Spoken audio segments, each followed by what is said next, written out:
When my physical therapist enters, he looks like if like Zac Efron and like Fabio had a baby with like a Ken doll. Hi friends, it's Mir from StarSpill USA. Welcome to me channel. So, I don't know if you're aware of this, many of you probably already follow her and watch her video name. A million times, so I could say it, but her interview that she made with Blake in 2016, where she says, "Congratulations on your bump." And then Blake shouts back like, "Congratulations on your bump," basically pointing to her stomach even though she wasn't pregnant. And she uploaded this video, which she was doing press junkets, and she posted it in August, and Blake has falsely accused her of working for Justin Baldoni. And Shesty has said that that interview really made her want to quit her job, and I have actually emailed with her, Shesty, and I've also DM with her, and I find her credible. I think she seems like such a sweetheart.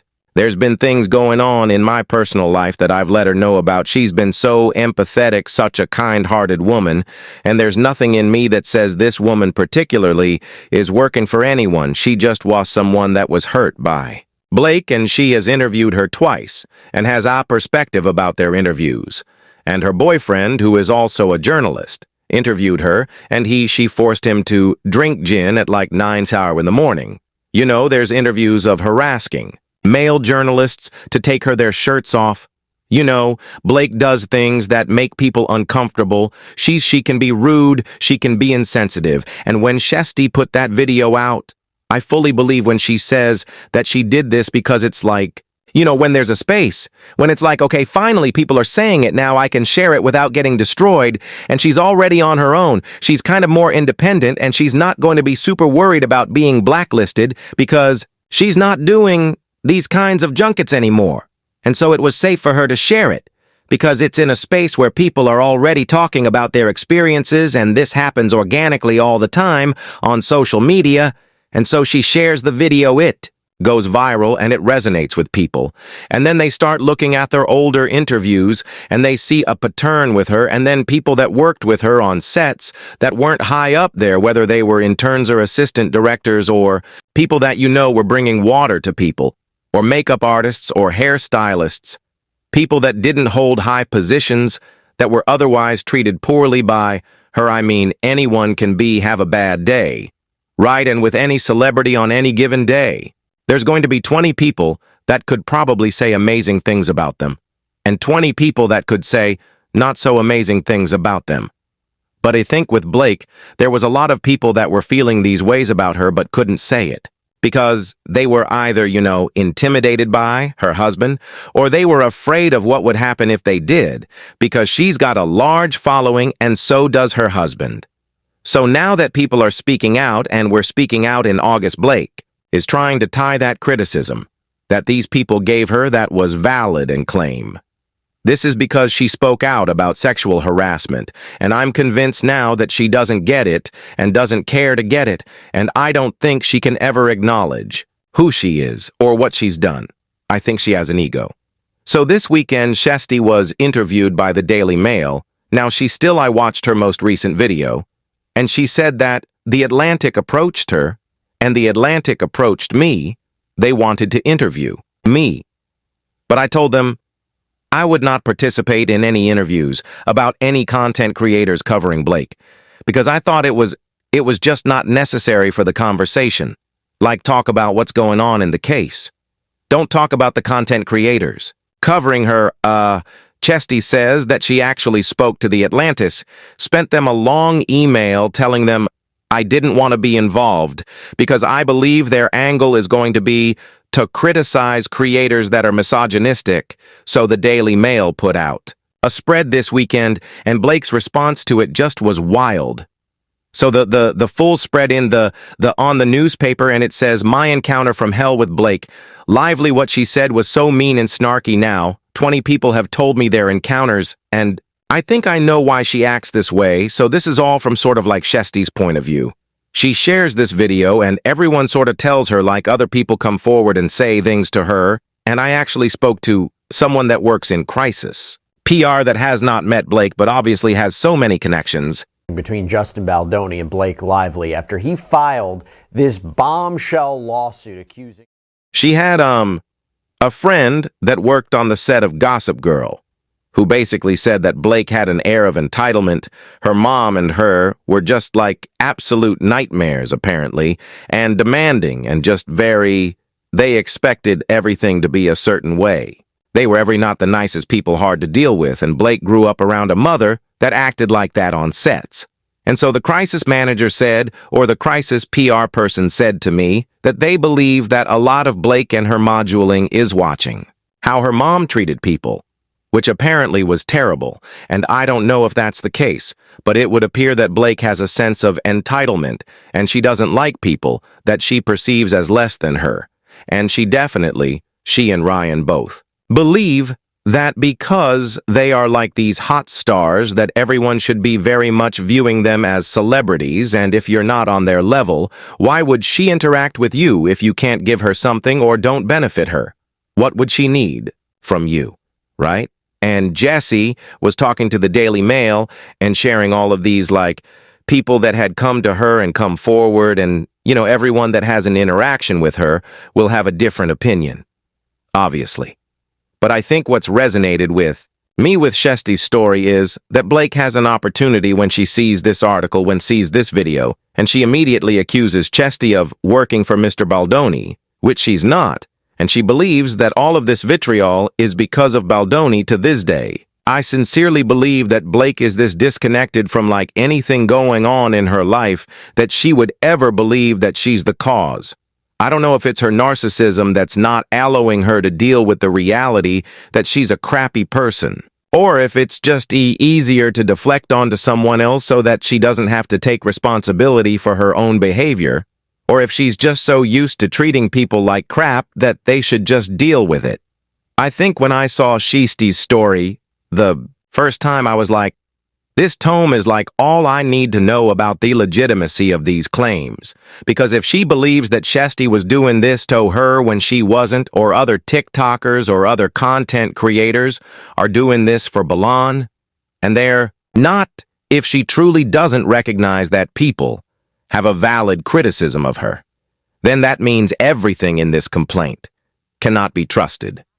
I don't necessarily agree with some of the ways that Belden and Blake communicated. Quite honestly, I think there was a very hazy boundary of, I don't really know what was going on. There it seemed a little bit too comfortable, and it could have been him, having to acquiesce to her demands by going to her house and having to run lines with her and, talking to her and rehearsing late into the night and whatever that is. But at the same time, when you spend time alone with Blake, I feel like it's going to invite chaos because she has this ability to transpose people's feelings about her into things that haven't happened, and then so does her husband, Ryan. So anyways, this long story short, this article goes out on the Daily Mail, and it's all about Shesti's experience, right? And instead of Blake recognizing that her comments to Chesty were actually super hurtful because, 1, it was like she's fat-shaming me and then she's rude to me for the next 4 minutes, she's not answering my questions. She won't look in my eyes. Why is she doing this to me? It made her feel like she wanted to quit a job that she didn't think she was good enough. And then she's mentioned in Blake's lawsuit, and the New York Times posts her video as evidence and proof that Chesty is part of the smear campaign when she's not. And instead of Blake acknowledging that they got this part wrong, there's been no apology to Chesty for. One accusing her of being part of a smear campaign, to no apology for bringing her into a New York Times article and falsely accusing her in front of millions of people and subscribers that you are maliciously trying to take down a woman that was sexually harassed. Which by the time that Chesty posted that video in August, Noon knew about any alleged sexual harassment claims. No one knew a thing, nothing that wasn't even the topic of conversation. So she said, Chesty said to Daily Mail, there have been some tough moments and I've been disappointed. I have found that my Wikipedia page has been edited multiple times. You do start to wonder if people are moving against you, but I have no regrets. I'm just doing my job. Okay? And that she's just trying to move on, she shared it. Her feelings were hurt. Blake was awful to her. and Blake's spokesperson says this: any negative coverage only serves to assist in sending a very sad message to all women out there that if you speak up against sexual harassment, this is what you can expect to happen. This test footage that we shot then sat on the shelf for 4 years, as it does. They didn't do anything with it. And then about just a little under 2 years ago, it leaked accidentally onto the internet. Did you see what she did there now? Let's be honest. Anyone that speaks up against sexual harassment, anyone, men or women, because the Kevin Spacey accusers have faced horrific wrath by the way they get called out by his fans constantly. And then men who are victims are shamed to a level that women don't even understand, because men are not supposed to be victims, and the assaults aren't believable, so then they're shamed because they're like, oh, you're just a man, deal with it. Oh, but every single person that comes forward faces negativity and faces questioning right. But Blake's criticism by a lot of people has absolutely nothing to do with sexual harassment. The conversation was she's not viewing people as she's not viewing domestic violence. People is people. She hasn't treated people on set. Well, she is not nice to journalists. She's rude in interviews that has nothing to do with sexual harassment.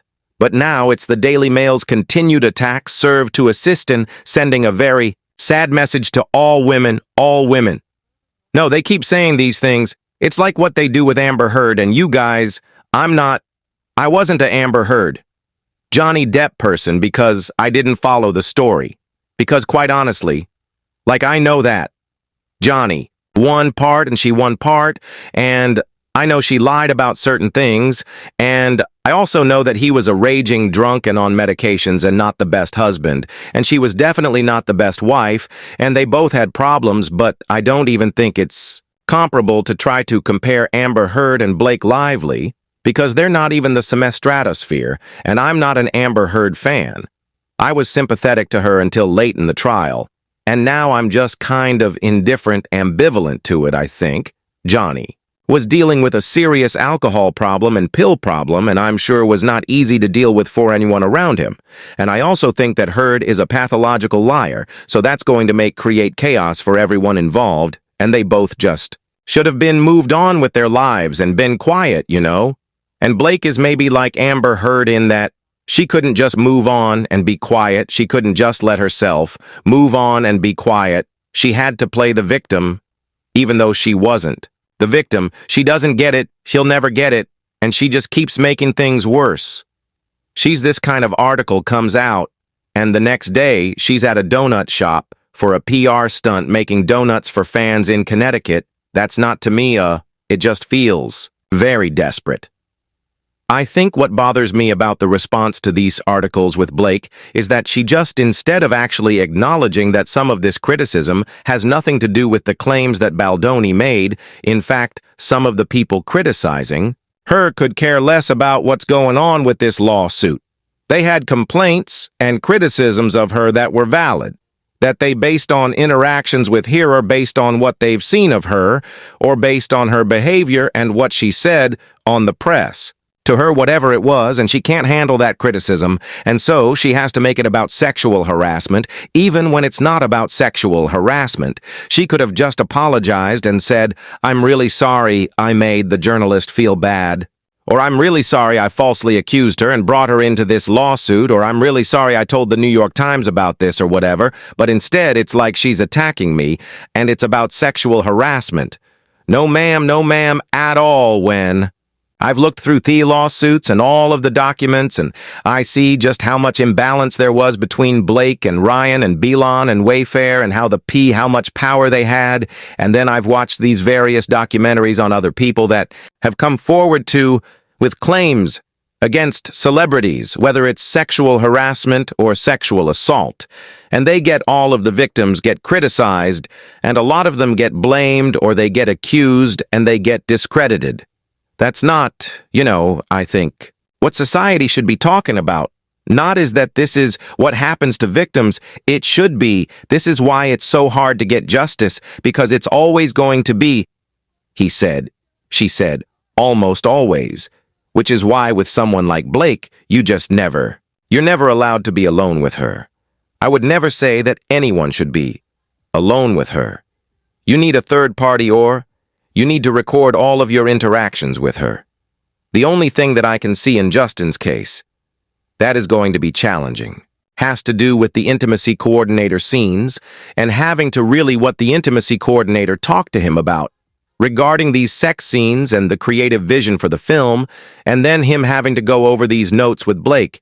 I think that conversation with Blake never should have been done privately with the two of them. I'm going to ask that. Hey, pump the sex brakes, Jimmy. Okay? I asked that no personal questions, and you're going right in on it. Should have involved other people.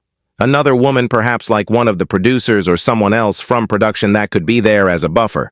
I think that she should have been engaged in having to have conversations about this ahead of time and consulted with it, even though she said she didn't want to be involved in it. It could have been a trap for him that she didn't want to be involved, and then now she's trying to say, like, I can't believe you didn't include me. But I think that spot creates a little bit of a problem for him for this suit. And then regardless of whether or not it was sexual in nature or not, I do think Jamie sharing a video of his wife giving birth or the afterbirth, even though she's covered in the babies on her chest, and it's a water birth and it's a home birth so that she can get a vision of it, I think there would have been more appropriate ways to share what the vision of the idea of what the birth scene would look like without having it to be a personal video, right? So that will be challenging, I think, for them to try to explain. I know it can seem innocuous and it's definitely not a sexual video, it's a birth video, but you don't have to share a birth video for someone to understand the what.